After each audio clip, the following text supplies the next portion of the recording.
Berbagai keindahan alam yang terdapat di Kabupaten Samosir, membuat wisatawan lokal maupun mancanegara tertarik berkunjung.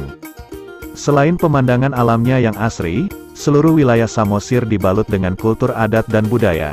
Sebagaimana kita ketahui, bahwa Samosir adalah titik nol peradaban Batak. Selain situs budaya, objek wisata yang menjadi favorit bagi para pengunjung, adalah wisata pantai Danau Toba. Di antaranya, Pantai Pasir Putih Parbaba, Pantai Indah Situngkir, Pantai Tandarabun, Pantai Bulbul, Pantai Sigurgur dan masih banyak lagi. Saat ini, tim Samosir Vision sedang berada di Pantai Sigurgur yang terletak di Kecamatan Simanindo.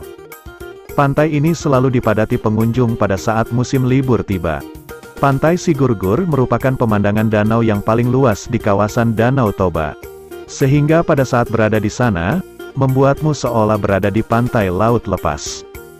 Bukan itu saja, hal yang paling diminati para pengunjung di Pantai Sigurgur adalah airnya yang landai sampai berjarak ratusan meter ke arah danau. Saat ini, pengelola Pantai Sigurgur membuat berbagai wahana permainan air untuk memanjakan para pengunjung. Selain itu, di Pantai Sigurgur juga disediakan berbagai kuliner.